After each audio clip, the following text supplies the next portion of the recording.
तो हेलो दोस्तों, मूवी की स्टार्टिंग 4 जून 1987 से शुरू होती है और हम यहाँ पर एक लड़के को देखते हैं जिसके अंदर एक शैतानी आत्मा थी। फादर जिनका नाम गैब्रियल था वो उस लड़के को एक्सोर्सिज्म कर रहे थे।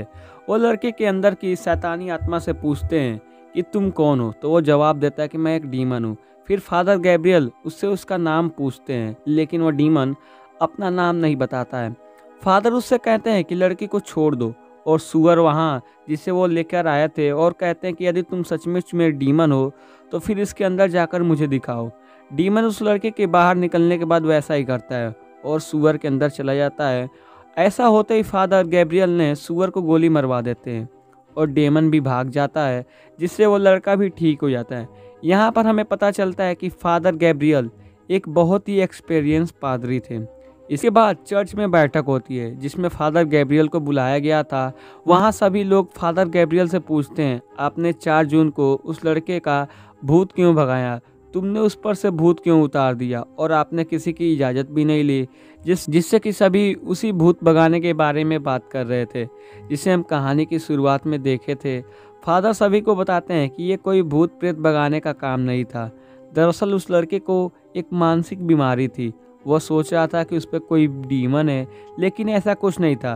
फिर एक फादर कहते हैं कि ज़रूरी नहीं कि हर इंसान के अंदर एक भूत ही हो। हमारे पास जो भी मामले आते हैं वो ज़्यादातर मानसिक बीमार के ही होते हैं, और ऐसे कुछ ही मामले होते हैं जिनमें हमें डीमन का सामना करना पड़ता है। इधर फादर गैब्रियल उनकी बातें सुनकर बहुत ही गुस्सा हो जाते हैं। वो कहते हैं कि तुम क्या चाहते हो? क्या आप चाहते हो कि मैं अपने पद से हट जाऊं? और आप सभी चाहते हो कि आप जो फादर का पद है वह खत्म हो जाए? कि तभी एक फादर ने एक लड़की का जिक्र किया जो फादर गैब्रियल के मामले में मर गई थी।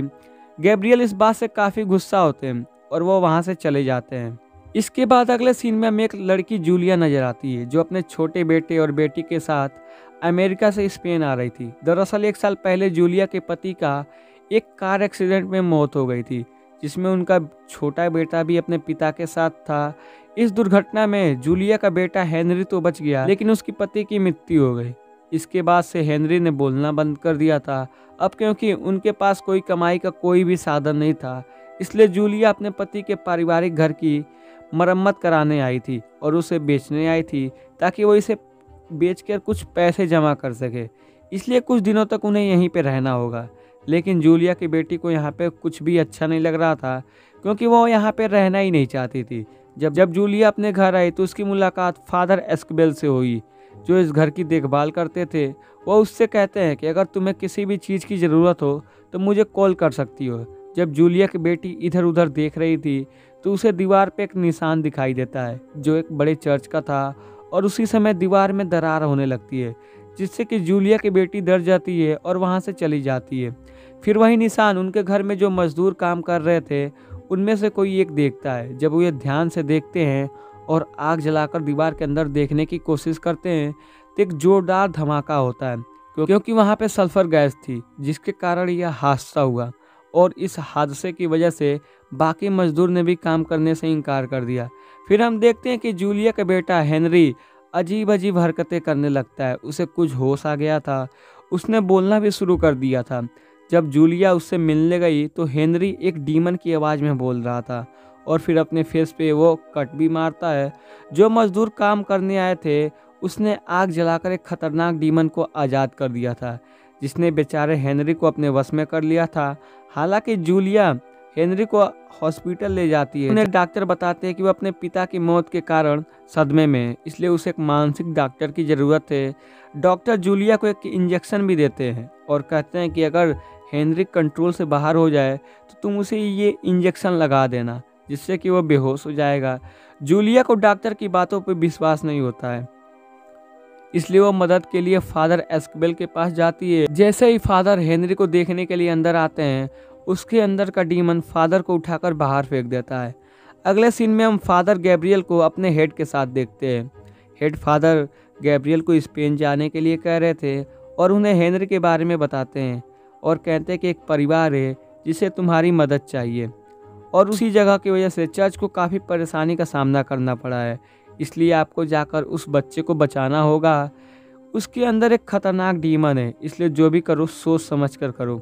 अब फादर गैब्रियल अपनी हेड के कहने पे जूलिया के घर जाते हैं, लेकिन उन्हें इस बात से आश्चर्य होता है कि हेनरी के अंदर से कौन सा डीमन है और उसने चर्च का क्या नुकसान किया है। फादर गैब्रियल अब जूलिया से कहते हैं कि मैं हेनरी को देखना चाहता हूँ, और वह जब उसके पास जाते हैं तो हेनरी के अंदर का डीमन उस पर हंसने लगता है और कहता है आओ आओ, मुझे तुम्हें यहाँ पे बहुत ज़रूरी काम के लिए ही बुलाना पड़ा है। इसके बाद फादर गैब्रियल उन्हें एक निशान दिखाते हैं। फिर हम हेनरी की आंखों में डीमन की आंखों को देखते हैं। जब फादर उससे उसका नाम पूछते हैं तो वो डीमन अपना नाम बताने से इनकार कर देता है, क्योंकि हमें अगर किसी डीमन का नाम पता चल जाता है तो एक्सोर्सिज्म परफॉर्म करने में आसानी हो जाती है। कि तभी हेनरी के अंदर का डीमन गैब्रियल को कायर कहता है। दरअसल गैब्रियल पहले सेना में थे, लेकिन एक युद्ध में उन्हें युद्ध से हटा दिया गया था, लेकिन गैब्रियल को इससे कोई फर्क नहीं पड़ा। फिर हेनरी अपने मुंह से एक मरे हुए बर्ड को निकालता है, जिसे देखकर गैब्रियल काफ़ी घबरा जाते हैं और वो आते हैं और फिर एस्केबेल और जूलिया को बताते हैं कि हेनरी एक बहुत ही खतरनाक डीमन के वश में है, जो कि बहुत ही पावरफुल है और उसको कंट्रोल करना बहुत ही मुश्किल है, और अगर हमने जल्दी कुछ नहीं किया तो हेनरी की जान को भी खतरा हो सकता है। फादर गैब्रियल कहते हैं कि हेनरी अपने पिता की मौत के कारण सदमे में है, जिससे कि डीमन इसका फ़ायदा उठाया, लेकिन ये पता चलता है कि डीमन हेनरी से क्या करवाना चाहता है। जूलिया की बेटी को भी डर आता है और अपने पापा की आवाज़ में, यानी कि जूलिया के पति की आवाज़ में उससे फ़ोन पे बातें कर रहा था। मतलब कि डीमन ने अपना काम शुरू कर दिया था।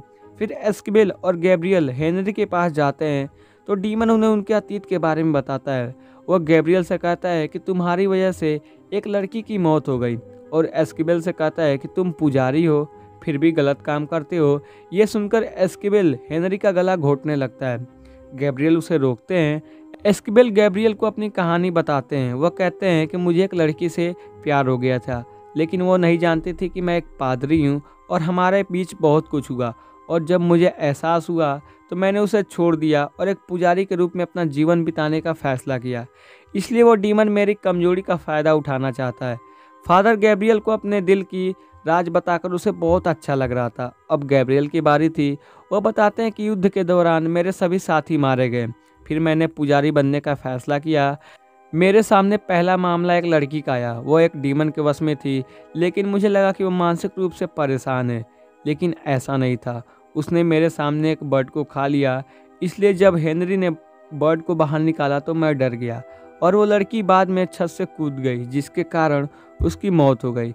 मुझे अब भी लगता है कि काश मैंने उसकी बात मान ली होती और उस पर से उसका भूत उतार दिया होता तो आज वह जिंदा होती।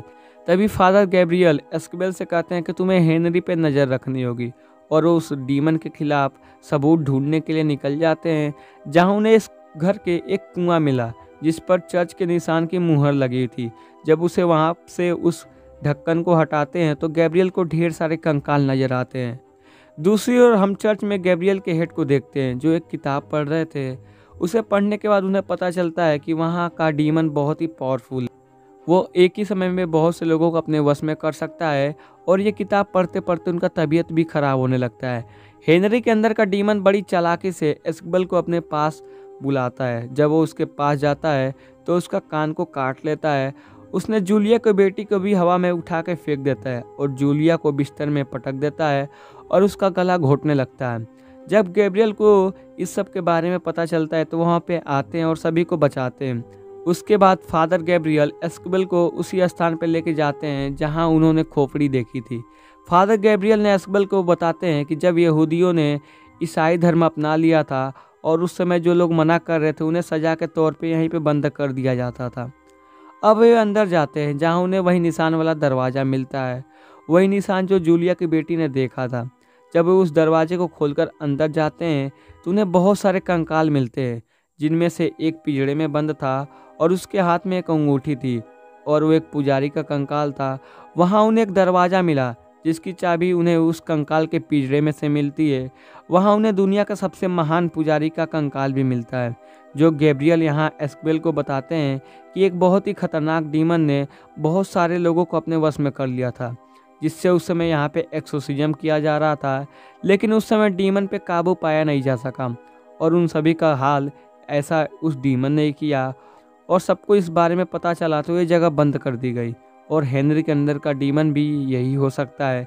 लेकिन यहाँ उस दिन मजदूरों की गलती के कारण वो फिर से आज़ाद हो गया। लेकिन वह डीमन हेनरी के अंदर आया सिर्फ इसलिए ताकि वह फादर गैब्रियल के अंदर जा सके और उससे चर्च और भगवान के नाम पे और भी बुरे काम करवाए। इसलिए वह फादर गैब्रियल के अंदर आना चाहता है। फादर गैब्रियल को यहाँ पे एक किताब पढ़ते हैं जिससे उन्हें पता चलता है कि दुनिया में ऐसी बहुत सी खतरनाक डीमन पाए जाते हैं, जिनमें से ये डीमन भी एक ही है। और हमें पता चलता है कि गैब्रियल को उसका नाम पता चल गया था। जब डीमन को पता चला कि फादर गैब्रियल को उसका नाम पता है, मानो वो पागल सा ही हो गया और अब वो हेनरी की बहन को भी अपने वश में करने की कोशिश करता है। जब जूलिया अपनी बेटी को बचाने आती है तो उसकी बेटी को ऊपर फेंक देता है और जूलिया को मारने की कोशिश करता है। तभी जूलिया की बेटी इंजेक्शन उठाती है और हेनरी को लगा देती है, जिसे डॉक्टर ने दिया था, जिससे कि वो हेनरी वहीं पे बेहोश हो जाता है और इस तरह जूलिया की जान बच जाती है। तो अब इन लोगों ने हेनरी को बांध देते हैं और प्रे करके उसे भगाना शुरू करते हैं। यहाँ डीमन उन्हें अपनी असली पावर दिखाता है। उसके पास जूलिया की बेटी थी जो अचानक छत की दीवार पर चढ़ गई। वह जूलिया को मारने की भी कोशिश करता है। फिर डीमन गैब्रियल से कहता है, अगर तुम मेरे सामने हार मान जाओ तो मैं सबकी जान को छोड़ दूंगा।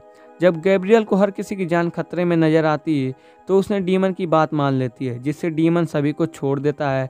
इसका फ़ायदा उठाकर एस्केबेल जूलिया और उसके बच्चे को यहाँ से जाने के लिए कहता है और यहीं रहकर फादर गैब्रियल को ही मदद करने का फैसला करता है। अब डीमन हेनरी को छोड़कर फादर गैब्रियल के अंदर आ जाता है। फिर फादर गैब्रियल खुद को फांसी लगाकर उसे मारना चाहते थे, क्योंकि उन्हें पता था कि डीमन उससे कुछ गलत करने को ही कहेगा। लेकिन डीमन उसे ऐसा करने नहीं देता। फादर गैब्रियल की खून की उल्टी हो रही थी, इसलिए वह पुराने पादरी के पास आते हैं जो खुद को जलाने की कोशिश करते हैं कि तभी एस्केबेल भी वहां पे पहुंच जाता है, जो मंत्र पढ़कर भूत भगाने का काम शुरू करता है। लेकिन तभी डीमन उस लड़की को उसके सामने लाता है जो एस्केबेल से प्यार करती थी और वो खून से नहाई हुई थी। वो उसे मारने लगती है। दूसरी तरफ गैब्रियल के सामने डीमन उस लड़की को लाता है जो गैब्रियल के कारण मर गई थी। एस्केबेल ने लड़की के सिर पे क्रॉस रख दिया, जिसकी वजह से उसका शरीर फट जाता है और अब वो इसे गैब्रियल को देता है। इस तरह लड़की गैब्रियल से भी दूर हो जाती है, जिसके बाद एस्केबेल और गैब्रियल ने प्रे करना शुरू कर देते हैं और उन्होंने डीमन को नर्क में भेज देते हैं। गैब्रियल का हेड फादर भी ठीक हो जाता है और वो ये दोनों को बुलाता है और उनकी तारीफ करता है। तभी वहाँ एक और फादर आते हैं जो बताते हैं कि अभी भी 199 ऐसी जगह हैं जहाँ ऐसे डीमन पाए जाते हैं और तुम्हें जाकर उन्हें ख़त्म करना होगा। और इसी के साथ फिल्म की कहानी यहीं सीन पे ख़त्म हो जाती है। तो दोस्तों, मूवी की एक्सप्लेनेशन आपको कैसी लगी? अगर अच्छी लगी तो वीडियो को लाइक एंड चैनल को सब्सक्राइब कर देना। तब तक के लिए लव यू, बाय बाय।